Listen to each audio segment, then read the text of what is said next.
Boy at kasing edad ni Andres.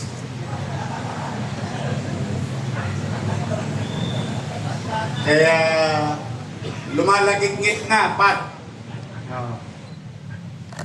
And I would like to inform sa aking mga kapitbahay sa Tondo. Nakita niyo naman yung almaryo. O yun ang gagawin natin sa Corazon na Jesus. Malapit sa iyo yun. Pag nagkukwento siya, dito raw siya pinanganak. Gusto ko paalam sa inyo, doon po sa dulo, kakanan kayo. Dati mayroon doon beer, Big AA. Kakanan ka, may Modest Bakery. Sa tapat ng Modest Bakery, may kalsada, papuntahan pabalik dito sa Tahimik. Meron doon maisan. Doon kami natira nung araw. Yun. Bago ko natira noon, dito muna sa Parola. Nung wala pa yung MIP or ICTSI, mas kilalang ICTSI. Tapos, pag summer, kakanan ka rito sa gilid, sa tabi ng simbahan, may swimming pool dyan. Yan ba ka? 2 piso. Dahil naka-tiles. Pero pag diniretso mo pa yan ng konti, bago dumating ng rekto, doon sa gawa ng paper mache, may mga karinderya doon. Piso lang ang swimming pool doon. Tapos ito, nung araw, ito ay model community. Nandito, binunot ng nanay ko lahat ng santang. May santang dito nung araw. Park ito nung araw na ito. Tapos, yung God Andres Bonifacio Hospital ay tulungan center. Dahil dyan ako nag-aral. Shout out sa teacher kong mataba na namamalo ng alam mo yung itim na lapis nung araw? Yung malaki? Hindi, Mongol, payat yun Yung itim. Meron yung itim. Mataba yun. Pag tumama yun sa buto mo, masakit. But I love that teacher. So dito ako nag-kinder. Tapos, ayun na. Sa Ateneo na ako nag-aral ng elementary.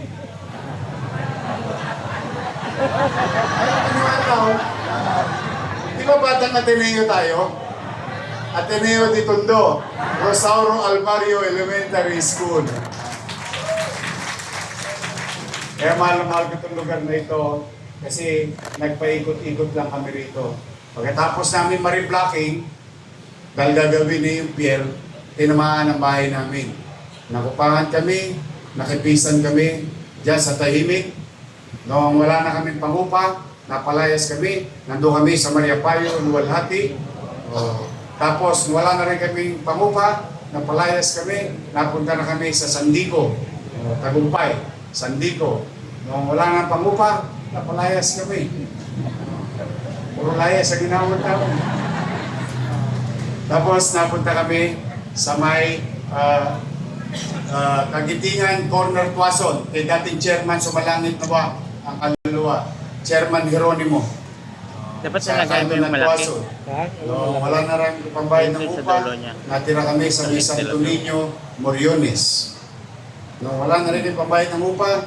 Yung nanay ko, dahil gagawin ng Marcos Road.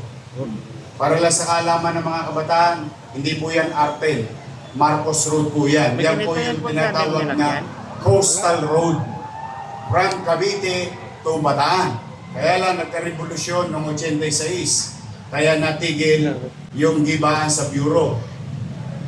Kalahati lang nagiba. Kalahati naging highway. Yung kalahati naging farm. Taniman. Nanay ko nagtanim ng talbos ng kamote. Siyempre, kailangan mo ng upuan. Nagtayo ng sink. Mainit. Naglagay ng bubong. Manggi ulan. Naglagay ng dingding. Hindi naman pwedeng walang pintuan. Nagtanim ng talbos ng kamote, bahay ang tumubo. Yun yung Mabuhay Street. Sa kanto naman kami, mahaba kasi yun. From Saragosa hanggang doon sa likod ng Rawis. yung squatter, yung mahaba. Kaya mayroong isang barangay doon. Napakaganda, nataon naman. Ang pangalan ng barangay, number ng barangay, barangay 123. Dahil pag dumating na yung mga pasahero sa Sulpicio, sa William Court Home, ha?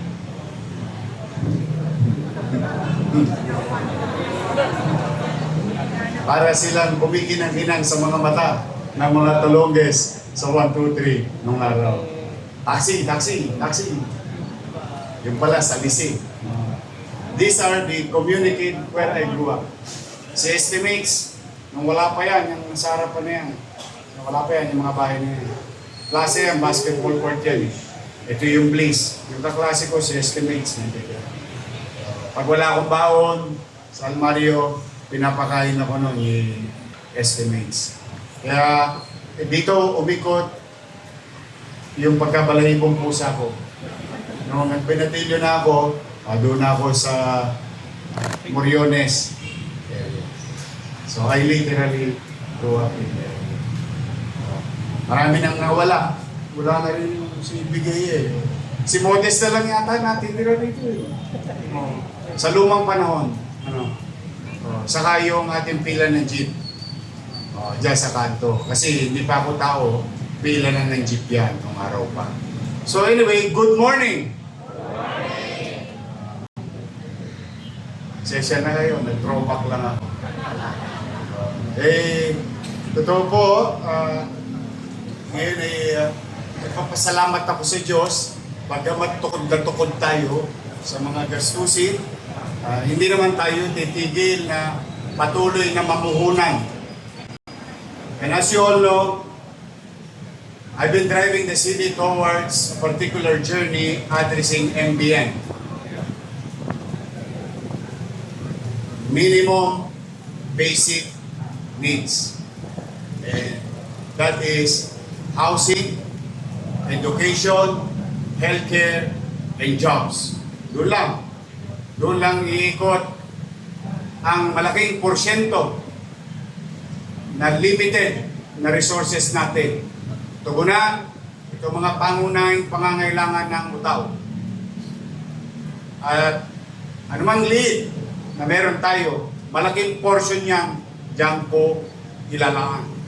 Yung ating mga greening areas, aliwalas, tawag natin dyan, Ajinomoto, no? Pampasarap sa ulam. Ngunit yung mga rekadong tunay na sa tingin ko ay makapagpapataas ng antas ng pamumuhay ng tao. Because yun ang pamumuhay na meron ako nung araw. At yun ang mga pangangailangang inaasahan ko sa ating pamahalaan. Mahirap maging squatter, DJ. Nakita mo, sa kwento ko pa lang sa upa, nakailan na ako. Marami-rami na. Oh. Hanggang sa natagpuan namin yung aming malaking lupain. Kaso stakeholder kami dun. Ang lupain na yun sa mabuhay. At saka kami mga squatter na mayayaman. Kasi stockholder kami ng Meralco. At stockholder kami ng Nawasa. Yung Nawasa, nung araw, may itim na tubo. Yung plastic. Sa umaga, Nawasa. Sa gabi, Nawasa. I know, alam ko ang pakiramdam na magkasakit, lalo na kung pobre, lalo na kung wala ka.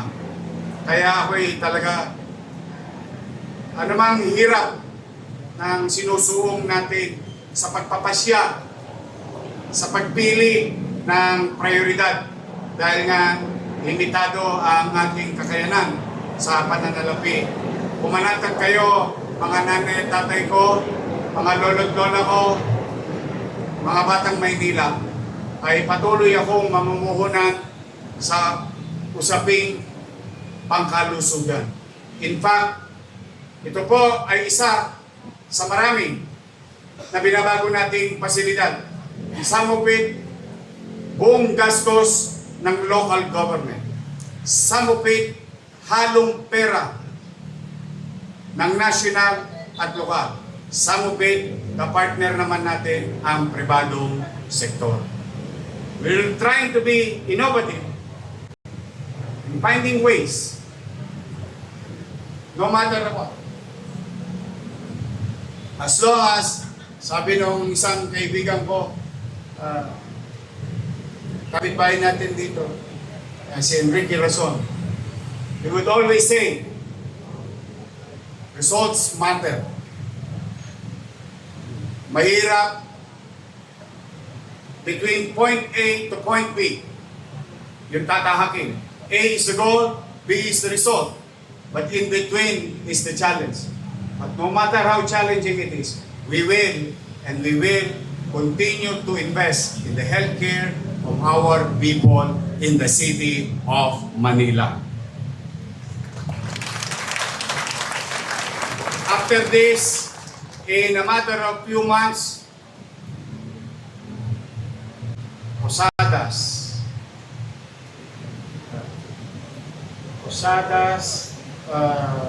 dito, sa Parola. Tapos yung pinakamalaki, I think ito magiging pinakamalaking health center sa buong Pilipinas. 1,000 plus square meter in Tondo portion. Baka gusto ng Prime, magdagdag din doon.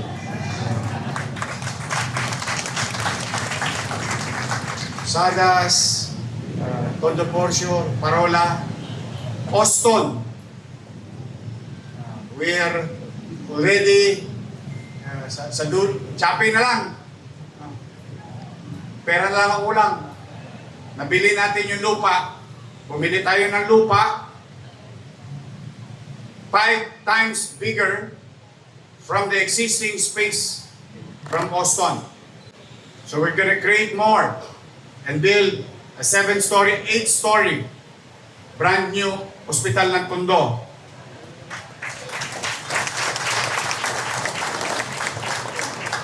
Pagkayari noon, tiklop na ang araw nila. Babalik na ako sa GAT. Yung GAT mukhang nabubulok na eh.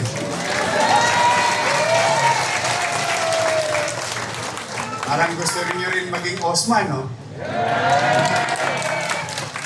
Malay nyo, good things come to those who wait. Tama ba? Yes. Kahit boka-boka lang yung pinalilipad ko, walang problema. Basta ang importante, sinulid. May pang-arya. Kaya lahat ng bin po dito, pipigayin ko. Hanggat may mapipiga ko, pipilitin kong salukin. At ibabalik sa tao through services.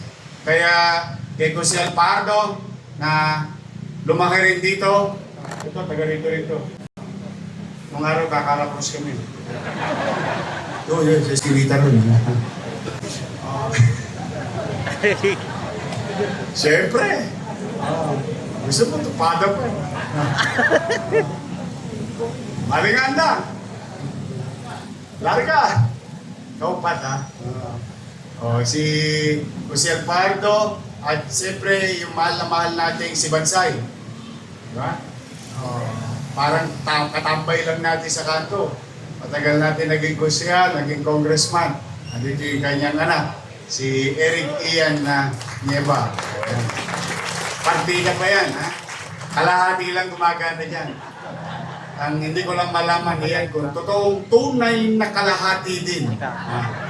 Ngayon, hindi ko na alam. Tatanong ko na lang sa asawa. Ako pili mo yan. Magkano bilhin? But again, kidding aside, to Prime Dialysis Center Incorporated family, thank you very much. And hoping and looking forward for more engagement in the city of Manila. Our people, nung Vice Mayor pa lang ako, I think marami naman ditong nakakaalam.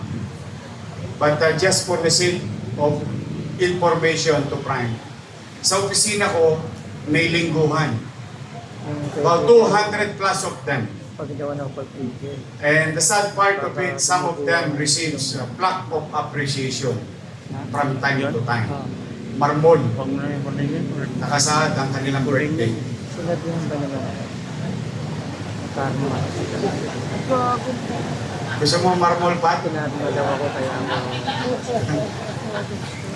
Yun ang part na nalulungkot ako pag nababawasan Yung sila. pinanas ko sa Because they miss 8 buwan. the treatment. Halos ikaw Walang pera. Kasi ako noong araw pa, sabihin ko. basta healthcare, Walang kahit na anong mangyari. Walang Sino nga yung sanlaan natin sa City Hall? Taga rito yun, sa Delpan. Si Aling Gunching. Patay na rin, ano? Ito nasa lake ko. Meron tong PhD. Piloto niya rin. Lagi ko itong pinag-aaral So, sa Cebuana University. hindi ko ba mukhang hindi matawan. Kasi sa hirap ng pinalalagyan ng isang pasyente. Ganun lang yun. Sa totoo lang. Dahil- Lalo pa yung dialysis. Ano yan? Every week yan. Wayne knows it very well. I think some of the chairman here, nakikita nila yung haba ng pila Pagkatapos na sabihin lahat kaya opisina. kaya biglas. That's why yung first mayor ko, we built something in Santa Ana Hospital. Ito, dinagdagan namin yung OSMA and so on and so forth. But this time, it is ripe for renovation. As a matter of respect to Mayor Alfredo S. Alam Lee. yung pinagdaanan. Noong time namin ni Mayor Lee, naitatag itong building na ito. At na-convert na nga ito as a Tapos dialysis. sasabihin niya ako. So in his memory, na kinakarma ako. and Sino siya? may pangalan to sa kanyang lola. Itong building na ito. Kami naman ngayon ay Hindi dapat. we are really trying to modernize, equip, and make it more, alam mo yung delightful Meron pa akong facility. Huwag yung mema lang, diba? Walang may magawa lang, masapi lang. We always wanted the best for our people. As like what Magsaysay said, those who have less in life must have more in law. I hope tama yung grammar ko. Pero kami lang nakakaintindihan dito. Dito, pagka lumamang ka na ng English, medyo maganda na dating. Kasi nung araw, naalala ko yung mga Mormons ko yun. Hey Joe, give me one buck, Joe. Dami ditong Mormons, DJ.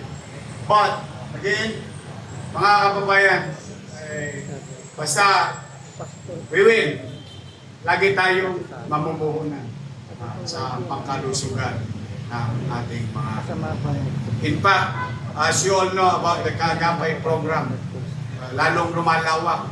Bakit daw? Meron tayong physical and through the help of our medical frontliners. Tayo nga lahat ng mga tagagan. Wala ka ron.